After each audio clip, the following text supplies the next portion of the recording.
අපට දිවා කාලයට එළිය ලබා දෙන සූර්යයයි.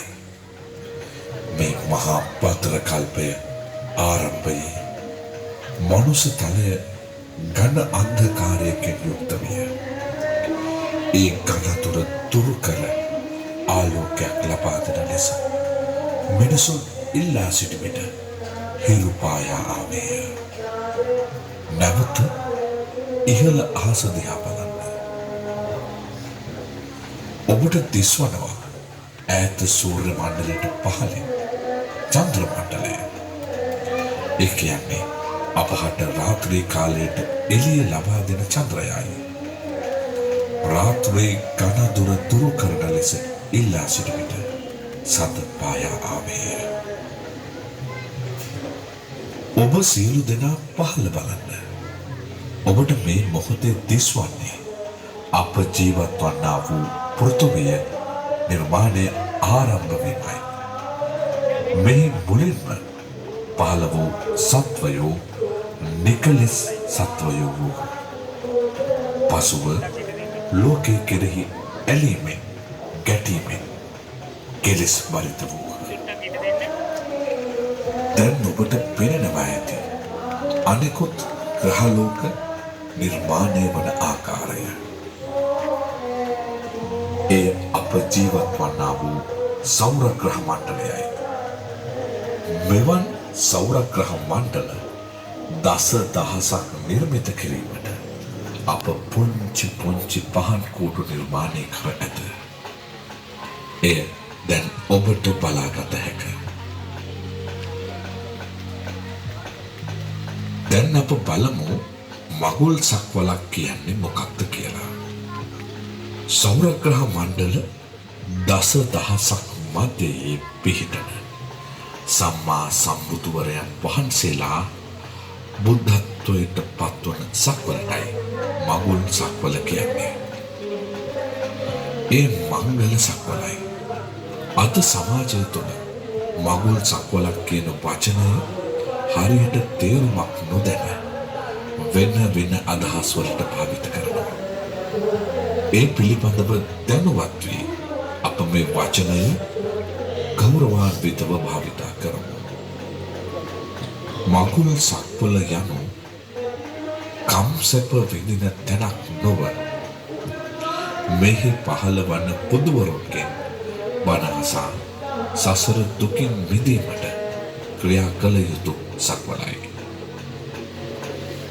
මෙලෙස කල්පයක් ආරම්භ වීමේදී බෝධි පර්යක්කය පිහිටන මධ්‍ය දේශයේ ජය භූමි ස්ථානය සියල්ලටම පළමුව පිහිටනවා. බ්‍රහ්මයන්ට මේ ස්ථානය ඔවුන්ගේ දිවසට පෙනෙනවා. ලෝකයක් ආරම්භ වනකොට චිත්තජ කිරණ වලින් හැදිච්ච නෙළුමට බ්‍රහ්මයන්ගේ පුණ්‍යාර්ථයට ඔවුන්ට පහළ වෙනවා.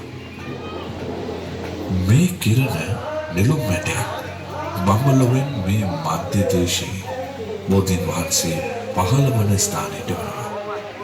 මේ මොහොතේ පහන් කූඩුව දෙස බලන්න. ඔබට පෙනේවි එම නෙළුම් මැටේ පොළොවට පතිත වන ආකාරය. මේක එවන්න කිරණ ශක්තිය මුල් වෙලා නිසා ඉතාමත්ම සුළු වෙලාවකදී පොළොවට පතිත වෙනවා. ඒ නෙළුම් ඇටයෙන් විශාල නෙළුම් ගහක් නිර්මාණය වෙනවා. මේ නිර්මාණය වන නෙළුම් ගහ දිහා බලන්න. මේ නෙළුම් ගහ අකනිටා බඹලොව දක්වා විහිදී විශාල කිරණමය නෙළුම් මලක් හටගන්නවා. ඔබ ඉහළ අහස දිහා බලන්න. දැන් ඔබට පෙනෙන්නේ එම නෙළුම් මලයි. ඒ වෙනකොට අදාළ කල්පයට පහළ වීමට නියමිත බුදුවරයන් වහන්සේලා සංඛ්‍යාවට සමාන සංඛ්‍යාවකින් අටපිරිකර ඒ මල ඇතුළේ පිහිටනවා. ඒ විදිහට උපරිම පිහිටන්නේ පහයි. ඒවා පිහිටන්නේ බුදුවරයන් වහන්සේලාගේ පාරමිතා බලයෙන්. මහා භද්‍ර කල්පයක් කියන්නේ බුදුවරයන් වහන්සේලා පස් නමක් බුදුවන කල්පයටමයි. ඒ තමයි උපරිම අවස්ථාව. මේ මලේ එක අටපිරිකරයක්වත් නැත්නම් ඒක බුද්ධ ශූන්‍ය කල්පයක්. මේ මලේ හටගත්ත අටපිරිකර සංඛ්‍යාව දැකලා බ්‍රහ්මය චිත්ත ප්‍රසාදය ඇති කර ගන්නවා. දැනට එයින් අටපිරිකර 4ක් බුදුරයන් වහන්සේලාට පූජා කර අවසන්ය. මතු බුදුවන මෛත්‍රී බෝසතාණන් වහන්සේ උදෙසා ඇති අටපිරිකර තවමත් ඉතිරි වී පවතිනවා. අප සිදුහත් බෝසතාණන් වහන්සේ මහා අභිනික්මන අවස්ථාවේදී සහම්පති මහා බ්‍රහ්මයා විසින් ගටේකාර බමුණු වේසෙන් පැමිණ පූජා කරනු ලබන්නේ එම අටපිරිකර පූජාවයි. පහන් කෝඩුවේ පහළ පාදම දෙස බලන්න. ඔබට දැක බලාගත හැකියි. ඔබ දැන් පහළ බලන්න. අප සිදුහත් බෝසතාණන් වහන්සේ මහා මායා දේවියගේ මව් කුසින් පහළ වීමේ අසිරිමත් සිදුවීම දැක බලාගත හැකියි. සිදුහත් බෝසතාණන් වහන්සේගේ ඉපදීමත් සමග පහළ වන සහජාත වස්තුන් 7ක් ඇත. ලොව අන් කිසිදු සත්වයකට මේවා හට නොගනී. එම වස්තු මෙසේ දක්වමු. ජය ශ්‍රී මහා බෝධිය, මධ්‍ය මණ්ඩලය, යශෝදරා දේවිය, කන්තකාශ්වයා, කාලුදායි ඇමති, චන්න ඇමති, ආනන්ද හිමි. ඔබට පහන් කෝඩුව මැද බලන විට ජම්බුද්වීපයේ මධ්‍ය දේශයේ පිහිටන බෝධි පර්යංකයක් දැකගත හැකියි. මේ තුන් ලෝකයම කම්පා කරමින් හා ලෝකාන් කිරක නරකය පවා එළිය කරමින් අප ගෞතම සම්මා සම්බුදුරජාණන් වහන්සේ බුද්ධත්වයට පත්වන අවස්ථාව දැක ගන්න. අප බුදු පියාණන් වහන්සේ සම්මා සම්බුද්ධත්වයට පත්වීමෙන් පසු පළමු ධම්සක් සූත්‍රය දේශනාවත් සමග උතුම් ශ්‍රී සද්ධර්මය නිරූපණය කරමින් ඔබට දිස්වන ධර්ම චක්‍ර සමූහය දැක බලාගත හැකියි. පටිච්ච සමුප්පාද චක්‍රයත් චතුරාර්ය සත්‍ය දේශනාවත් මගින් ලෝක සත්වයා හට උතුම් නිර්වාණ අවබෝධය ලබා දුන්සේක.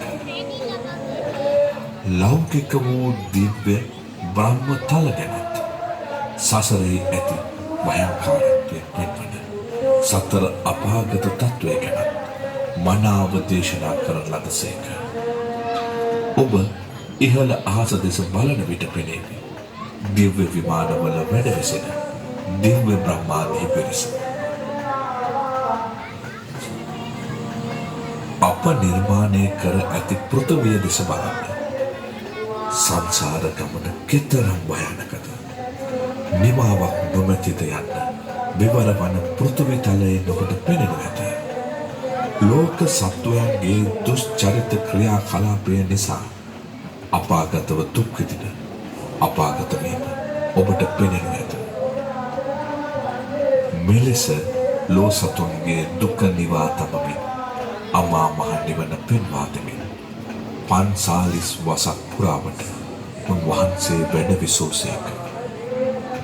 දස දහසක් සක්වලම කම්පා කරමින් උපවත්තන සල්ුවේනේදී අප මහා සම්මා සම්බුදුරජාණන් වහන්සේ පිරිනිවනට වැඩිසේක. ගෞතම බුද්ධ ශාසනයෙන් අනතුරුව නැවත ආරම්භ වීමට නියමිතව ඇත්තේ මෛත්‍රී බුද්ධ ශාසනයයි. මෛත්‍රී බුද්ධ ශාසනයෙන් පසු මේ මහා භද්‍ර කල්පයට නියමිතව ඇති බුදු පියාණන් වහන්සේලාගේ ලොව පහළ වීම අවසానයි. නැවත බුදු පියාණන් වහන්සේ නමක් බිහිවීම හෝ බිහි නොවීම සිදුවන්නේ මහා භද්‍ර කල්පයක් ආරම්භ වීමෙනි. මහා කල්පයක් ආරම්භ වීමට මේ කල්පය විනාශ වීම සිදු විය යුතුයි. එය ඉතා දීර්ඝ කාලයක ක්‍රියාවලියකි. ඔබට මේ මොහොතේ පෙනෙන්නේ මේ මහා භද්‍ර කල්පයේ විනාශ වීමයි. ඔබ සියලු දෙනා නැවත උඩ අහස දෙස බලන්න. මුළු ජීවිතය ඉහළන ලද කුඩයක්ය. අටලෝ දහම එහි එක නනයක්ය. පිනිසා විසින් උසුලා යන කණුවක්ය. මරණය කුඩය අකුලන පොඩි ඇණයක්ය. සියලු පුතුවරුන්ගේ දේශනාව වන්නේ උතුම් වූ නිර්වාණ ගාමිනී චතුරාර්ය සත්‍යයයි.